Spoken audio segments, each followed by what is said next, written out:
Narcissistic individuals often do not limit their focus to those who are visibly vulnerable.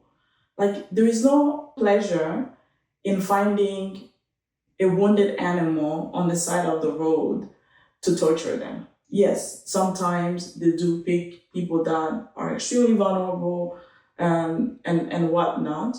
I have a client. Well, I remember the first time I saw her. She is beautiful. She is a beautiful warrior. And she told me something, it really resonated with me. She says, and she calls herself a lion. She does not even call herself a lioness. She says, Ines, I'm a lion. And I tell you, she says, today, I look at myself in the mirror and I don't even recognize myself anymore. I don't even know who I am. She said, this man took a lion, a whole lion, and he broke her down to the point where she couldn't even recognize herself in the mirror. And she told me, most importantly, he did this without ever putting his fingers on her, right? So this is what I like to call psychological warfare at its finest. So they might seek individuals with specific vulnerabilities. Yes, we have specific vulnerabilities or characteristics that can be manipulated. So here's just a list of traits and vulnerabilities that narcissistic individuals can exploit. Number one, they love people that are kind, empathetic, compassionate, and trusting individuals. And often, I don't want to talk about gender differences.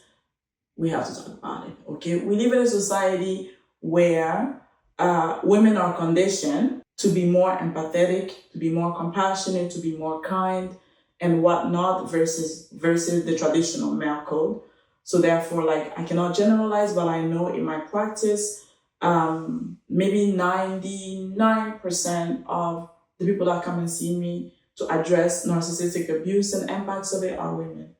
So they also love someone who's aesthetically beautiful and accomplished individuals.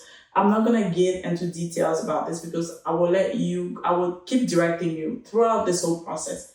I'm going to keep directing you to go get the book. Go get the book. You're going to get more details about why, for example, they're attracted to someone who's aesthetically beautiful and accomplished, individual who displays strength, individual seeking connection, right? Because we saw almost like the pandemic of narcissism that became even more accentuated during the pandemic, because there was a lot of isolations and feelings of loneliness that a lot of people experienced during the pandemic that made people vulnerable to narcissistic abuse. So maybe the first reflective question, I'm not going to read all the reflective questions. When you're reading this book, please don't read the book like any other book that you read. I want you to take time. I want you to really take your time. Going slow will help us to get to the destination a lot faster. And I want us to really spend time on the reflective questions. So the first reflective questions are, what characteristics makes you a target for a narcissistic individual?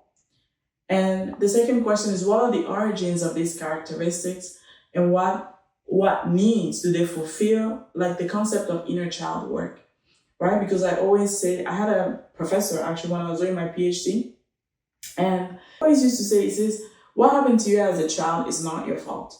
But as an adult, it is your responsibility. And this is why I empower people to go do inner child work. Go learn more about where you come from, right? Not just, I come from Africa or something. No, I want you to really learn about, your family of origin. I want you to get to understand what are your traumas, what are, the wounds, what are your survival mechanisms, what are unfulfilled needs, what are your adaptation strategies. We have scripts. How do you enact some of these things, right? Because a lot of people come from an environment where you're abandoned your whole life. That's what is abandonment. And you might tell yourself cognitively, right? And I want you to think about the cognitive and also the emotional brain.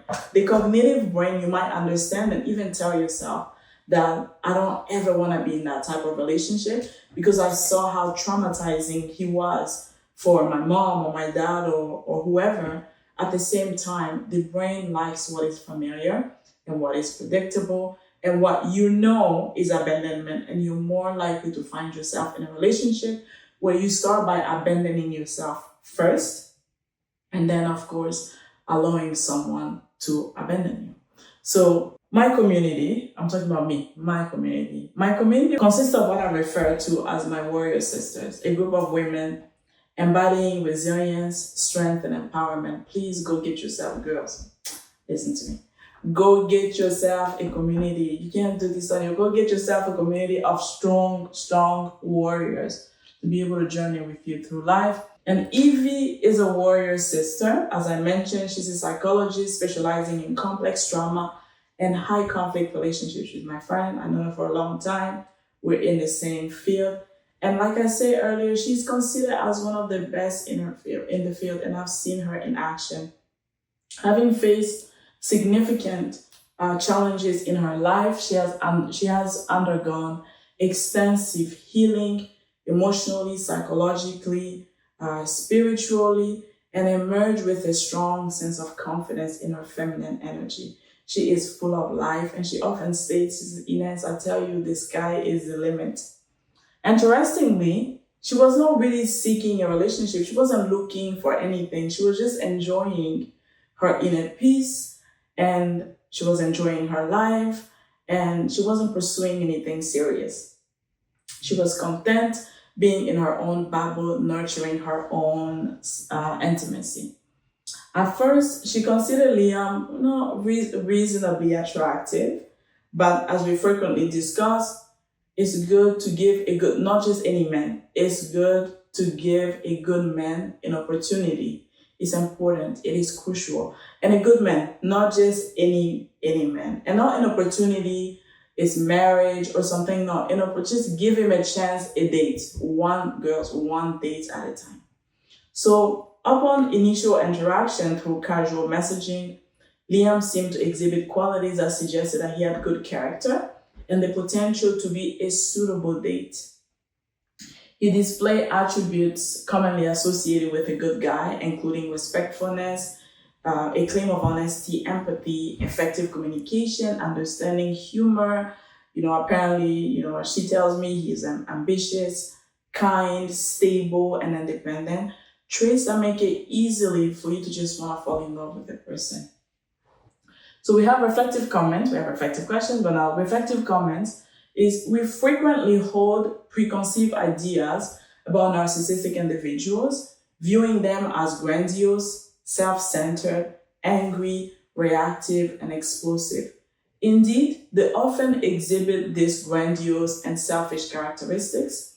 The book will particularly discuss covert narcissists, which is arguably the most insidious type because they exhibit narcissistic traits more subtly, rendering their behavior less apparent and very difficult to catch on. Sometimes, this is something I'm going to talk about later, where I have clients that often describe being with a narcissistic individual, especially a covert narcissist, as it's almost like you have a 1,000-piece puzzle. And this individual already have all the pieces, they have all the picture, everything put together. And then you are collecting each pieces at a time, right? And the pieces are scattered, and you are questioning yourself, feeling confused, feeling lost. And sometimes it takes a long time. By the time people see the picture come alive, they have already endured so much hurt, pain, and suffering in this abusive relationship.